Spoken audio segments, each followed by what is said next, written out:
안녕하세요 여러분. 요즘 금리 어마어마하게 비싸죠? 옥정 신도시 아파트 입주 때 받으셨던 3년, 5년 고정 만기가 다가오고 있습니다.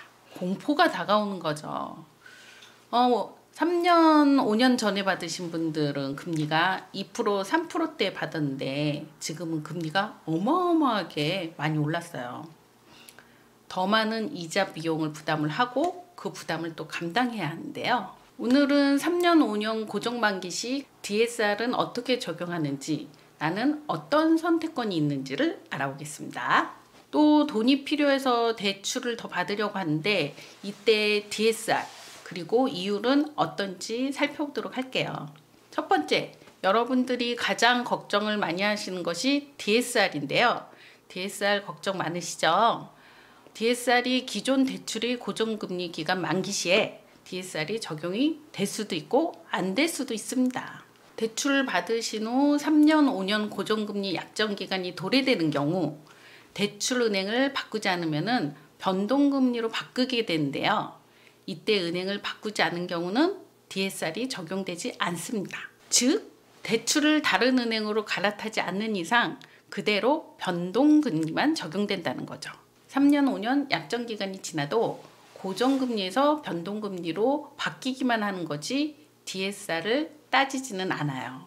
DSR 전에 적용받았던 대출이거나 DSR을 이미 적용받아서 받은 대출이니까요. 물론 이 경우에도 차주의 신용에 변동이 있다던가 하면은 예외는 될 수 있습니다.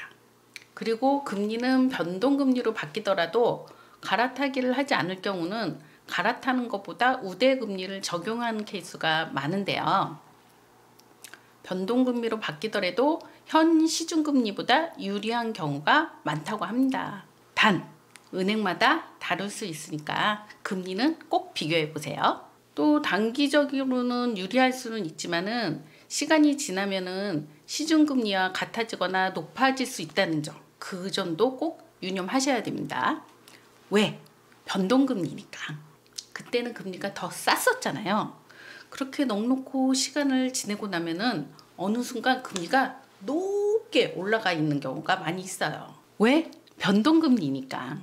처음에는 시중금리 중에서 가장 저렴해서 그 은행에서 대출을 받았는데 조금 지나고 나서 보니까 이제는 내 금리가 제일 비싼 이자고 제일 비싼 이율을 내고 있다라는 분들이 많이 있었습니다. 왜? 변동금리니까. 은행은 우리가 한시도 마음을 놓지 못하게 하는 그런 시스템이 있어요. 왜? 변동금리니까. 계약할 때는 싸게, 6개월이나 1년 뒤에는 비싸게. 그게 바로 변동금리잖아요.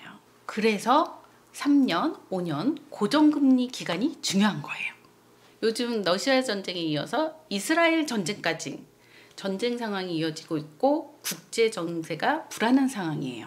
향후 금리가 더 올라가는 것을 예상하셔서 다시 3년, 5년 동안의 고정금리를 원하시거나 혹은 돈이 더 필요해서 대출을 조금 더 받으시는 분들은 갈아타기를 하셔야 되는데 이때 DSR을 무조건 봅니다. 따라서 내 소득으로 얼마나 대출이 많이 가능한지, 금리는 어떻게 되는지 먼저 알아보시고 대출을 신청하셔야지 낭패를 면할 수가 있습니다. 또 DSR을 본다고 하지만은 은행마다 대출 금액이 달라질 수 있어요. 왜냐? 대출 금액 면목이 어떤 상품이냐에 따라서 어떤 자금이냐에 따라서 다르기 때문이에요. 주택 담보로만 해서 대출을 받으면 주택 금액은 작아지지만은 다른 영역으로 더 확장을 해서 대출을 받으면 대출 받을 수 있는 금액의 차이가 많이 납니다. 물론 차주의 상황에 따라서 대출 금액에 영향을 미칠 수도 있어요. 그래서 대출 받으시려고 하는데 잘 안 풀린다. 내가 생각한 거하고 다르다. 이러신 분들은 이쪽으로 연락을 주세요. 그러면은 저희가 풀어드릴 수도 있어요. 될 수도 있고 안 될 수도 있지만은 그 방법을 찾아봐야겠죠? DSR에 따른 내 대출 금액이 궁금하시거나 갈아타기를 하셔야 하시는 분들, 시중은행 대출 담당자하고 연결해 드리니까 여기로 전화 주세요. 전쟁과 세계 경제의 변동으로 금리가 들썩이고 있는데요.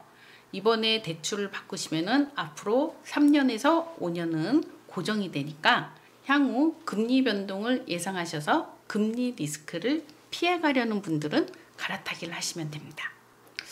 지금 금리가 너무 들썩이고 있는데 어디까지 올라갈지 저도 불안해요. 단 대출을 받을 때는 요즘은 DSR을 보니까 내 소득으로 갈아타기가 가능한지 꼭 미리 체크해 보셔야 돼요. 꼭 먼저 알아보시고 여기로 전화 주시면은 시중은행의 금리를 한 번에 알아볼 수 있으니까 전화 주시면 되시고요. 그리고 퇴직을 앞두신 분들은 소득 증빙이 될 때 꼭 대출을 미리 받아 두셔야 합니다. 퇴직하시면은 DSR 적용 시 대출이 안 돼요. 예전처럼 퇴직하시고 뭐 좀 해볼까 하고 대출 신청하시면은 대출이 전혀 안 됩니다. 왜? DSR 때문에 그런 거예요. 소득 증빙 없이 대출이 없다는 거. 그래서 퇴직을 앞두고 뭘 해보고자 하시는 분들은 소득 증빙이 될 때 미리미리 대출을 받아 놓으셔야 합니다. 그런 분들도 전화 주세요. 그리고 여러분께 꼭 말씀드리고 싶은 것은 앞으로는 소득을 증빙하지 못하면 대출이 없습니다. 이 점은 정말 중요한 포인트예요. 지금의 흑인과 백인의 자산 가치를 만든 것이 바로 주택담보대출이라고 하죠. 흑인에게는 대출을 안 해줬고 백인에게는 대출을 많이 해주었죠. 수십 년 전 바로 이 차이점 때문에 지금의 흑인과 백인의 자산 격차가 만들어졌습니다. 그 격차는 이제 절대 넘을 수 없다고 하죠. DSR이 바로 그렇게 작동되는 겁니다. 소득이 많을수록 대출은 더 많이 해주고 소득이 적을수록 대출을 제한하는 역할을 해서 앞으로 이 DSR이 미래의 자산의 격차를 만들 것으로 예상이 돼요.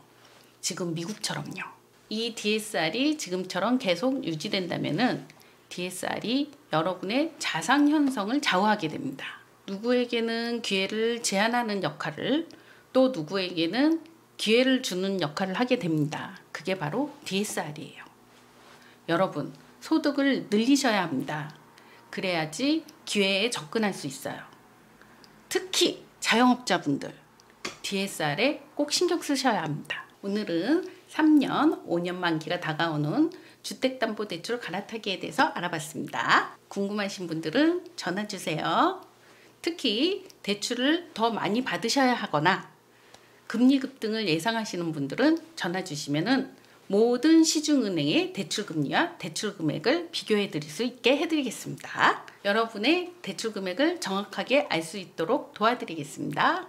다음 시간에 다시 뵙겠습니다.